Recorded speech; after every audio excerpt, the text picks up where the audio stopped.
90-Day Fiancé star Angela won't like paying her wayward ex, Michael Sammy spousal support.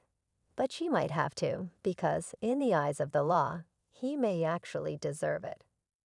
When Angela married a scammer from Nigeria, she should have considered the worst-case scenario, a messy breakup and moneyed issues, linked with a divorce.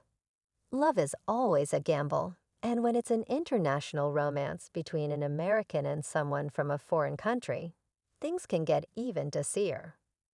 In matters of the heart, people can lose themselves and make mistakes.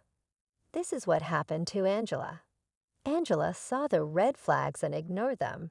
She always had her doubts, but she pushed them aside. Inside every person, there's a primal voice that shouts out warnings. It's the animal in a person, letting them know that certain choices will lead to disaster. Angela heard that voice, but she muted it. Now he's stealing her fans, and Michael's flaunting an American lifestyle that doesn't include her. Michael is humiliating Angela. To add insult to injury, she may need to fork over some serious cash. If she does, she'll be even more bitter than she is now. In the clip above, via Moving Mad. At YouTube, Angela says Michael's just greedy. However, that doesn't mean that he won't get more of her money. When there's a real imbalance in terms of two divorcing people's incomes, the courts will typically try to correct it.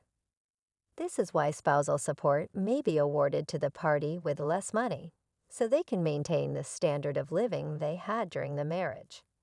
In fact, this is commonplace, and one of the reasons why smart people get prenups, even though it's so awkward to discuss these unromantic documents. They show a lack of faith in the future, but also realism. Angela probably didn't have a prenup, and she should have gotten Michael to sign one. Michael was Angela's dependent. Yes, he conned her from day one, luring the lonely Mima in with his sweet words on Facebook. However, the feisty and charismatic Georgia Peach should have known better. Blinded by flattery that was so insincere, she fell hook, like and sinker for Michael, who was green card hunting. This stuff happens every day of the week. The problem is that she married this guy. That added a layer of complication. Now Angela must deal with heartbreak while possibly emptying her wallet. Angela seems comfortable but not rich. She's hustling all the time, doing meet and greet tours, hawking products, and appearing in the franchise whenever she can. She may have socked some money away while she worked as a hospice nurse, but the cost of keeping Michael in the picture was probably high. At this stage, she might have burned through a lot of her savings. If that's the case, there could be a nasty legal battle over the spousal support issue. However, when Angela brought Michael over on a K-1 visa, he became her financial responsibility. As Michael moves forward, flaunting a God Got Me t-shirt to gain sympathy at GoFundMe, he's seeing dollar signs. He wants money to fight Angela, who is desperate to get an annulment so she can try to get him deported. The situation is messy beyond belief and showcases the minefield that is a dysfunctional 90-day fiancé relationship. The ones who give user and cheater Michael money at GoFundMe believe that Angela had it coming. They remember her tirades, her violence, and her ego. Angela's known for her Miss Piggy-style antics. They realize that she was, and is, a human tornado. When Michael wronged her by hitting her up for money and having sex with another woman, she gave him oral sex in exchange for getting a ride in his car. He should have known he'd eventually need to duck and cover. But she wasn't pushing a strawberry shortcake into his face or trying to tear his vehicle apart. She was flashing at the tell-all. Angie's out of control. She's the train that's barreling down the tracks at breakneck speed, about to derail. When Angela loses it, she forgets everything, detaching from reality.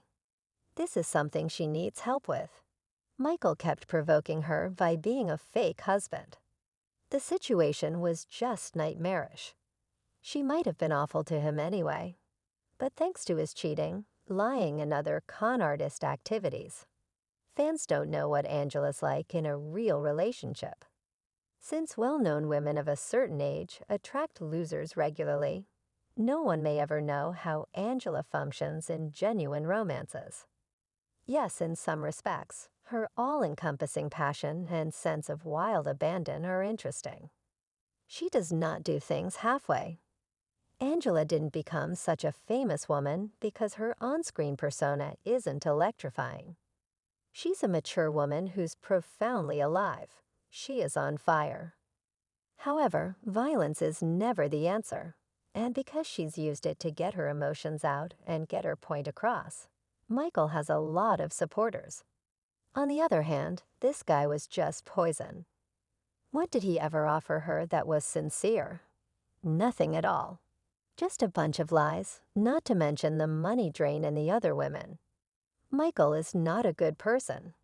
These two are toxic, but that doesn't mean they won't get back together someday. Sometimes there's codependency in these types of relationships. That dynamic can be disturbing, but it's real. The best thing Angela can do is respect the court's decision and try to move on. It won't be easy, but she's come this far.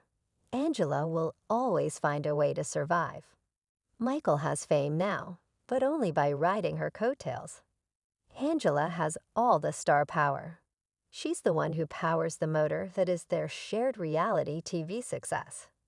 Yes, Michael could land on 90 Day, The Single Life or something like that, but he may not bewitch viewers without his sometimes maniacal ex.